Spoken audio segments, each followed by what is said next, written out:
is the new radio.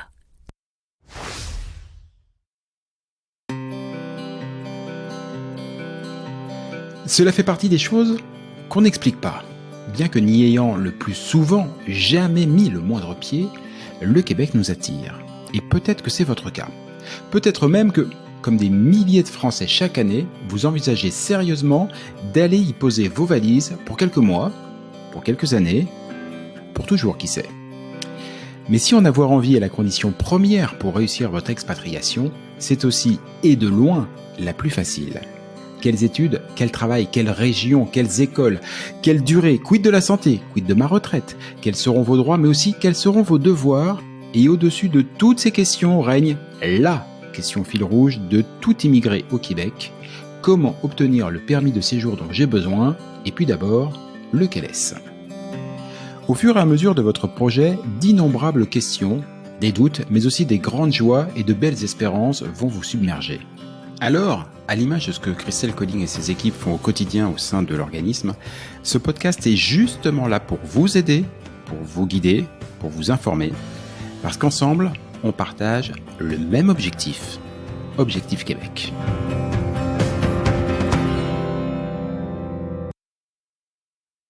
Salut Christelle. Allô Jean-Michel. Objectif Québec, le podcast, épisode 19, ça file. Alors j'espère que je ne me trompe pas, mais il me semble qu'une grande partie des familles que tu as accompagnées dans leur démarche d'immigration au Québec ont d'abord effectué un voyage exploratoire. C'est en tout cas le cas de pas mal de personnes que je connais et qui, bien qu'elles soient généralement très heureuses de leur nouvelle vie, ont souvent le regret de ne pas avoir suffisamment mis à profit ce voyage exploratoire pour préparer leur immigration. Je résume en gros, trop de tourisme passif et pas assez d'actions constructives, d'actions actives. Alors je me disais que ce serait sympa de leur donner quelques conseils pour bien mettre à profit ce voyage exploratoire. Et ma première question a l'air certes un petit poil naïve, mais à ton avis, est-ce que c'est une bonne idée d'organiser un voyage exploratoire? C'est une très bonne question Jean-Michel, merci de l'avoir posée. Oui, c'est bien.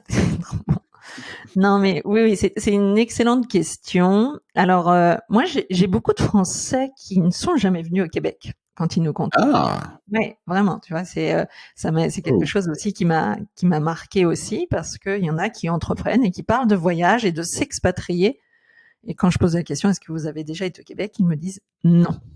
c'est fou. J'en ai beaucoup. La proportion est importante. Alors, moi, j'aime bien faire justement, et dans ta petite introduction, tu l'as nommé, faire une grosse différence. On parle toujours de voyage exploratoire, voyage. Oula. Alors moi, je veux parler de voyage de connaissance de la province touristique, d'accord? Ça, c'est un premier voyage, et après un voyage exploratoire. Pour moi, il y a deux voyages. D'accord? Et si on voulait faire bien les choses, on ferait deux voyages. Déjà, connaître le pays, connaître la province, aller se promener avec son sac à dos, ses enfants, découvrir, comme tu l'as dit tout à l'heure, en mode vacances, sans se poser autre chose que ça, de se promener et puis être à la rencontre de ce qui se passe.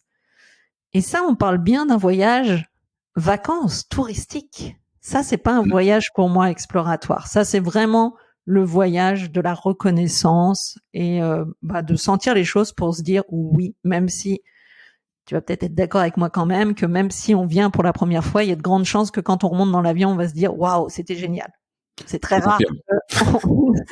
C'est très rare que tu remontes dans l'avion en disant oh le Québec, c'était pas terrible, ça non. On s'entend que le résultat va être très positif. N'empêche que ça te permet quand même d'avoir une cartographie de la province, de diminuer tout ce que tu as pu entendre sur les réseaux ou ton imaginaire aussi, et de te rendre compte un petit peu, oui, tiens, Montréal est là, Québec est là, les régions, c'est telle région. Je situe un petit peu tout ça déjà. J'ai grandi un peu tout en me promenant. Moi, je trouve que ça, c'est bien et l'émerveillement sera là et tant mieux. Mais ça, pour moi, c'est pas le voyage exploratoire. Parce que le voyage exploratoire, c'est en fait pour se préparer à son choix de s'expatrier. C'est-à-dire qu'on on a aimé le Québec, on aime ça, on fait le choix de s'expatrier. Et le voyage exploratoire, il est là pour ça. Et en fait, faut transformer les dépenses de ce voyage exploratoire en un investissement pro et perso. Donc ça n'a rien à voir, on n'est pas dans du touristique, on n'est pas dans de... Non. Qu'est-ce que je vais faire de ce voyage exploratoire? En amont, moi je ferai toujours le voyage exploratoire, alors que j'ai déjà commencé à travailler en France sur mon projet. Moi, je le ferai pas trop tôt. Je ferai mon petit voyage touristique en premier. Ça, c'est bien. Allez vous promener, allez à Noël, faites ce que vous voulez, 15 jours au mois d'août. Mais le voyage exploratoire, je le ferai pas trop tôt. Parce que quand je dis qu'il doit se transformer en dépense d'investissement et pas une dépense pure et dure, c'est pour ça. C'est-à-dire, moi, je mettrais les choses sur la table, justement. C'est quoi la stratégie? C'est quoi notre profil? Qu'est-ce qu'on va pouvoir faire ou ne pas faire? Est-ce que effectivement on a un profil emploi et que on va pas chercher ailleurs, ça va être l'emploi parce que on est jeune et puis parce que notre profil correspond et que voilà, on a sondé. Est-ce que on a fait la stratégie et puis comme on l'a déjà évoqué plusieurs fois, non, c'est plutôt une formation, une reprise d'études, peut-être universitaire. Mais déjà, on sait un petit peu ce qui va se passer. Une fois qu'on a fait ça, on a avancé dans la stratégie, on sait quelle voie on va prendre. Et là, on se dit, OK, puis nous, on est quoi? On est parisiens, on est plutôt de la région. Qu'est-ce qu'on veut faire? On veut plutôt aller en région. On a déjà été se promener l'été dernier, on a vu, ça nous plaît. Tiens. Qu'est-ce qu'on fait avec cette stratégie et où on essaie de l'emmener? Et là, après, mais ça veut dire que tu as travaillé beaucoup en amont en France. Et c'est pour ça que je parle de ce travail en amont avant. Il est très important. Tu sais très bien tout ce que je mets dans l'accompagnement. Mais c'est important avant de partir de commencer à travailler sur la préparation. C'est quoi les codes? C'est quoi le réseau? Comment on fonctionne avec un réseau? Et une fois qu'on a ça, oui, on peut aller au Québec parce qu'on sait peut-être qu'on va arriver à Saint-Georges, au Saguenay, à Québec, en Abitibi ou je ne sais où. Mais là, on a travaillé sur son réseau. On a déjà fait attention à son profil. On s'est déjà créé du contact. Tout ce qu'on fait dans l'accompagnement, finalement, on a préparé les choses. Et là, tu te dis, OK, on va partir. Mais là, on a du réseau. Là, on a des entreprises ou on a peut-être une école ou un centre de formation à visiter. Mais si tu ne prépares pas ce voyage, oui, c'est un voyage exploratoire, mais pas que quand tu arrives. Il faut le préparer en amont. Parce que si tu le prépares pas, tu arrives là-bas, tu vas quand même faire beaucoup de tourisme. Même si tu as déjà été, tu te dis, si, ça va être un voyage. Non, c'est pas vrai. Tu vas être un touriste parce que tu vas aller frapper où? Vers qui? Oui, tu vas peut-être aller dans la ville, tu vas peut-être rencontrer, je sais pas, des élus, des associations. Oui, mais ça va être au petit bonheur la chance et ça va pas être construit. Moi, je trouve que le voyage exploratoire, il se prépare déjà en France sur tout ce que j'ai évoqué. Je refais mon réseau, je refais mon CV, je comprends les codes du Québec, je fais attention à ma posture, je fais attention aussi à qui je suis en tant que Français pour ne pas me planter quand je vais me retrouver dans ce voyage exploratoire alors que j'habite pas au Québec et qu'il va falloir que j'aille à la rencontre des Québécois. Donc cette notion-là, elle est très importante pour rendre ce voyage exploratoire un voyage de travail et bénéfique. Sinon, tu l'as dit tout à l'heure, c'est sûr qu'on revient et puis on a pris des vacances. On peut pas faire autrement. Ceci étant dit, du coup, j'aimerais bien qu'on revienne ensemble sur le voyage touristique, le premier. Pour une raison toute bête, tu insistes très souvent, et je crois à raison, sur l'importance de regarder les régions, de découvrir les régions. Et on va pas se mentir, quand on vient en général en mode touriste, alors sauf si on a la chance de venir pendant un mois et de pouvoir faire un vrai road trip ou quelque chose comme ça, en général, on atterrit à Montréal. Bien sûr, on va aller faire une visite à Québec pour voir le château Frontenac. Au mieux, on va descendre un petit peu vers l'Ontario pour aller voir... j'ai oublié là les chutes d'eau. Voilà, Niagara. Voilà, le Niagara. Merci. On va faire toutes les activités touristiques, mais est-ce qu'on va passer par Drummondville? Est-ce qu'on va aller jusqu'à Saint-Georges? Est-ce qu'on va visiter l'Abitibi? Ouah, pas sûr. Est-ce que, à ton avis, dans un premier voyage touristique, justement pour pouvoir plus facilement après peut-être se projeter sur une vie en région, c'est important de passer là, ou est-ce qu'à l'inverse, il faut pas le faire? Parce Si, qu'on moi, pourrait se dire aussi que c'est un problématique d'aller visiter par exemple une ville comme Saint-Georges, mais qui est pas forcément une ville très touristique, même si moi je vous le dis franchement c'est hyper sympa. Il y a plein d'art partout dans Saint-Georges. Enfin c'est plutôt une ville que j'aime bien, mais c'est pas la ville la plus touristique sur le papier, voilà. Et du coup de faire une visite touristique alors qu'en fait il faut visiter Saint-Georges plutôt en se projetant un peu comme tous ces endroits où on va dans le monde, on pose ses valises un jour un peu par hasard, on se dit oh punaise, oh, qu'est-ce que je serais bien ici. mais ta question est juste, mais c'est pour ça que c'est important non plus, enfin, de faire ce voyage, ce premier voyage, de pas se prendre la tête. C'est-à-dire, est-ce qu'en temps normal, quand on voyage, on réfléchit, on se projette déjà là? Non, pas trop. Non. On va arriver, on va se faire, allez, on se dit, on va faire 2 jours à Montréal, et puis après on louera une voiture, on ira à Québec, et puis on s'arrêtera sur le chemin parce que le long du fleuve, on s'arrête ici, on suit la route touristique.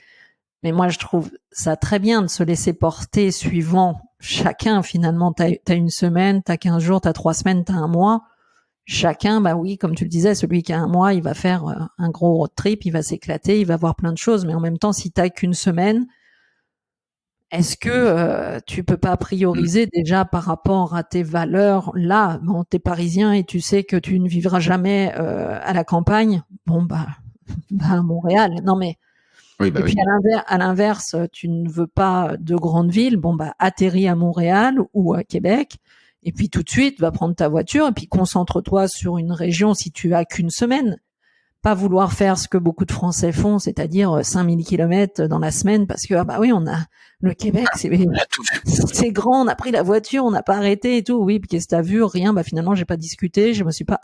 Non donc le voyage touristique il faut qu'il reste avec cette part d'innocence. La propre du voyage, j'y vais, puis je m'arrête, et puis voilà, je découvre les gens, j'avance, et puis c'est bien parce que même en France, regarde, on fait le parallèle en France, même nous qui sommes français, qui connaissons très bien la France, on connaît pas toutes les régions de France. Oh, non. Et pourtant, on s'est quand même installé quelque part. Et pourtant, on a même nous en tête de se dire, bah tiens, cette région-là, elle doit être sympa. Si un jour on doit déménager, on y va. Mais pourtant, on n'y est pas.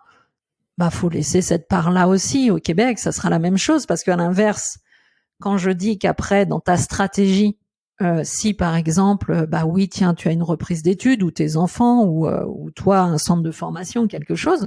Mais si ce centre de formation, il est que au Saguenay, mais cette formation, tu y tiens. Bah, t'as beau avoir visité le Québec, tu vas aller au Saguenay parce que c'est là où ça t'emmène et que je le redirai jamais assez. Aller là où la formation, si c'est une formation, où l'emploi vous amène en premier, parce qu'après vous aurez le temps de déménager. Mais faites pas l'inverse de dire je veux absolument me mettre à Montréal pour X raisons, des croyances ou de autre chose. Puis finalement, je vais pas trouver du travail ou je vais pas m'y plaire ou je vais pas parce que j'ai pas été voir ce qui se passait ailleurs ou je me suis pas laissé l'opportunité. Donc moi, je ferais le travail inverse. Ok. Donc, premier voyage, on va dire touristique, découverte à la cool. On n'a même pas forcément de projet de venir et puis voilà, voyage à la cool. Et deuxième voyage, donc exploratoire, seulement quand ça y est, on s'est dit, oh, punaise, c'est super, j'aimerais bien y aller. On contacte Objectif Québec, on commence à travailler sérieusement sur un vrai projet. Le projet commence à se dessiner. On a des objectifs et là, on arrive sur ce voyage exploratoire avec des enjeux, des objectifs. Enfin, en gros, c'est du boulot, quoi. C'est un voyage, je vais dire, c'est un voyage d'affaires. C'est un vrai voyage d'affaires. Bah, tu sais bien, tu sais comment je fonctionne. Quand je pars au Québec plusieurs fois par an, c'est un voyage d'affaires. Je prépare mon voyage. C'est timé, c'est mes rendez-vous, c'est machin. Je sais qui je vais voir. Je sais qui je vais voir très pro, très amical, c'est timé. Mais je veux dire, celui qui doit se projeter là-dedans doit faire les mêmes choses. Mais pour le faire, c'est pour ça que je dis que c'est un autre voyage. Pour le faire, faut avoir travaillé en amont. Parce que c'est pas vrai. J'ai eu, tu vois, je prends l'exemple. Cette semaine, j'ai eu deux jeunes. oui, ils ont 35, 39 ans. Et en tout cas, alors, hyper motivés, plutôt la fibre entrepreneur. Et oui, on va faire, on y va et tout. Puis à un moment donné, on discute. Je dis d'accord, on voit la stratégie. Puis elle me dit, ah oui, de toute manière, nous on part dans un mois, au mois de juin. Et puis, je dis, vous allez faire quoi? Oh, on a déjà eu une touche pour un emploi. On y va, on va voir, on va passer un entretien. Et après, c'est-à-dire que je dis, mais vous prenez la chose dans le mauvais sens. Parce que déjà, tu sais pas, parce que tu sais même pas si l'entreprise, elle est prête à faire du recrutement à l'international. Ça va durer 8 ou 10 mois.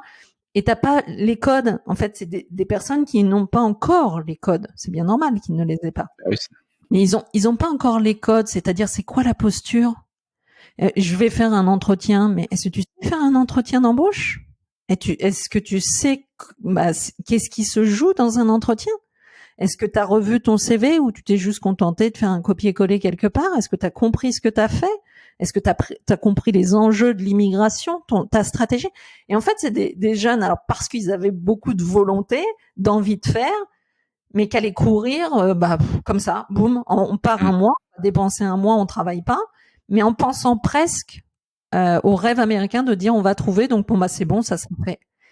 Non. La préparation, elle est hyper importante même pour ce voyage. Tu dois avoir les codes quand même. Tu dois avoir et le réseau comme le voyage d'affaires. Hein, t'as exactement pris le bon exemple. C'est-à-dire qu'il te faut un réseau. Parce que tu vas faire quoi? Tu vas courir au petit bonheur la chance comme ça ou te dire tiens, oui, j'ai vu qu'il y avait 2-3 offres et puis je vais y aller. Tu vas aller te présenter comme ça sans qu'on te connaisse, sans que oui, les Québécois sont gentils, sont bienveillants, ils vont te dire bonjour, ça va? Oui, assieds-toi 5 minutes. Est-ce que c'est bien perçu? Pas sûr, hein, c'est perçu encore comme très conquérant. J'arrive, je suis là et puis tu me prends et puis tu m'écoutes. Oui, mais est-ce que tu as vu si moi j'avais peut-être du temps à te consacrer ou pas?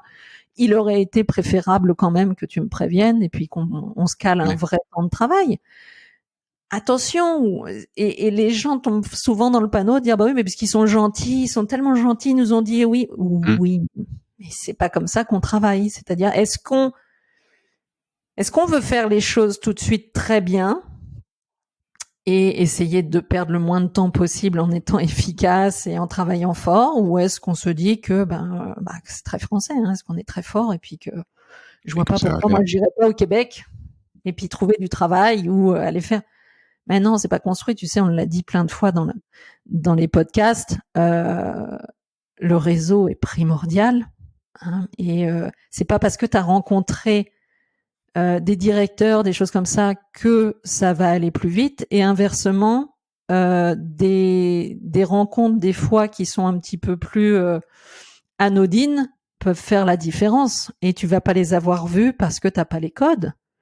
Donc attention à la posture. Donc moi, c'est pour ça que je redis, faites un voyage, allez vous promener, c'est bien. Revenez en disant c'est bien, on s'est promené, Christelle, c'était génial, machin.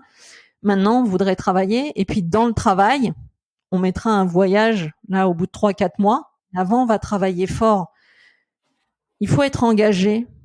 On en revient toujours aux mêmes valeurs pour réussir n'importe quel projet. On parle d'un projet d'expatriation, mais tu sais bien que je le compare toujours à un projet entrepreneurial. Tout à fait. Il faut être humble, il faut être engagé, il faut être persévérant, il faut être collaboratif, il faut être ouvert, il faut être enthousiaste. Déjà, si t'as pas ces critères-là, déjà travaille sur toi puis va voir un coach pour ça, parce que ça c'est vraiment la base après de ce qui va te mettre à comprendre ce qui se prépare, et puis à te dire il faut que je trouve la bonne posture, faut que je prépare les entretiens, faut que je prépare mes rencontres, faut que je développe mon réseau, faudra que j'aille voir des associations, faudra que je rencontre des entrepreneurs, on ira plutôt à cet endroit-là plutôt que là. Et ça sera très efficace. On y va 8-10 jours. On y va peut-être sans les enfants, ce deuxième voyage-là, parce que on va travailler. Point important. Point très important. On y va pour travailler. C'est-à-dire que tu peux pas les rencontrer. Alors sinon, il y en a un des deux qui y va.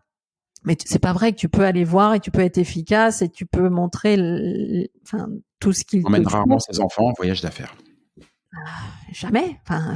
Non, parce que t'es autre chose. Si tu pars avec tes enfants, c'est que t'es un voyage touristique, mais t'es pas là pour attacher les ficelles, comme on dit au Québec. Donc le mental et la préparation, elle est toujours là. Et l'année prochaine, là, dès la prochaine cohorte, on fait des préparations plus condensées pour ceux qui ont envie de travailler très fort. Mais ça n'empêche pas, c'est-à-dire travaillons très fort 1 mois et demi sur plein de choses. Allez passer 1 semaine ou 10 jours de travail sur le terrain, on revient, on continue de travailler et on part dans de bonnes conditions. Et là, c'est gagnant. Donc, il faut le placer au bon endroit. Soyez entrepreneur de votre projet. Voilà le maître mot. Ouais. Puis, n'ayez pas peur de faire la différence. Parce que quand vous vous comportez, de dire, j'ai pas été au Québec, je veux aller m'expatrier au Québec, et il n'y a pas de jugement, c'est une méconnaissance, on est là pour être apprenant. Ou quand vous dites, si, je vais aller au Québec et puis on va faire ce voyage exploratoire, mais ayez pas peur de faire la différence. Ayez pas peur de dire que vous avez été 2 fois au Québec et qu'il y en a un que c'était pour découvrir et que l'autre maintenant c'est pour travailler. On a un peu toujours cette timidité de dire, non, je vais quand même pas annoncer que, si, tu y retournes au Québec, puis là, tu vas bosser. Faut pas avoir peur de faire cette différence-là. C'est un projet entrepreneurial. Donc, on se met dans la bonne posture pour travailler. Les amis qui avaient déjà commencé à travailler avec Christelle, avec ses équipes sur votre projet, voilà, vous savez ce qu'il vous reste à faire. Et quant à nous, Christelle, on va travailler sur le prochain podcast. Yes. À bientôt, ciao. À bientôt.